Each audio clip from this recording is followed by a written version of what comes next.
teak tough Jamaican in Glen Johnson. Tell me a little bit about why him as opposed to any other opponent. So George is now sort of sitting at the cusp that's just below the elite in the division. But he's got to develop as a fighter. He's only had 15 fights and he's only fought a certain amount of styles as a pro. Glen Johnson is the type of fighter that can pose a lot of questions, gives nothing away, like you say, he's teak tough, doesn't get stopped, and whilst not getting stopped, also doesn't get caught. So firstly, with George's attack, he's got to be cute, and he's got to develop his attack and have it more sophisticated with a guy with the most sophisticated type of defence. And secondly, Glen Johnson has seen so many different things that he knows how to take advantage of scenarios and situations, and that's what he'll be looking to do with George. So while George is looking for his shots, he's got to be careful because something clever will be coming back. We talked about his inactivity and the reasons why.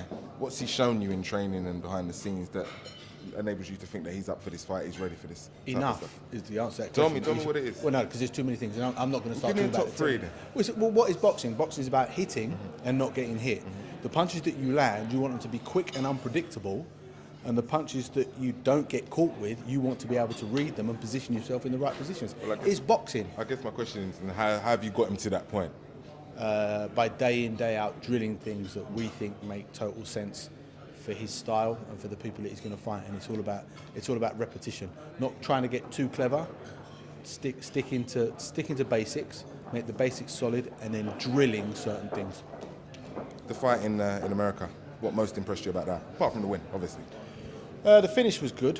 He took a little bit long to adjust to the fella's distance because the guy did have very long arms, and also and was also a very heavy hitter, and motivated because it was the first time that Francisco Sierra has been given 7 weeks' notice for a fight. So I knew that he was a tough fighter, but also knew that he had slow feet, and he wasn't that quick with his hands. So that gave us the opportunity for George to turn up and show the things that he was supposed to show. I think the cut kind of made it look messier than it was, because if you take away the blood and the cut, I was actually really pleased with what I saw George do.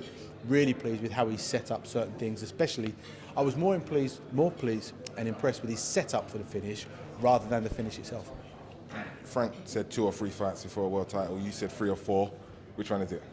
Might be 5 or 6, whenever it is. He's in no rush. He's 25 years old.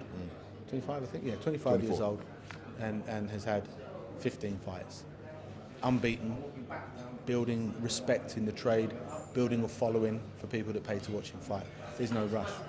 Are you quietly hoping that in those next 4, 5, 6 fights, one of them is the type of fight that gives him that confidence that makes him a household name, for one? Confident. I mean, well, household name does take time, and you can never predict that. No, of course. And that's what I'm saying. That you're hoping in those 5 or 6 fights it comes so that it sets him up nicely for a Froch, Abrams, or a Ward. I think George said in the press conference today the one thing he brings to the table that he's an exciting young unbeaten fighter, and he is developing a following. He always had a good following as an amateur, but he's now developing a good following as a pro.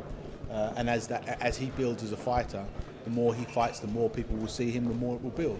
And that's just the nature of the business. But as long as he keeps his head down, stays professional, and stays who he is as well, because he's a likeable fella, then you know he can name his future, so to speak. Appreciate it.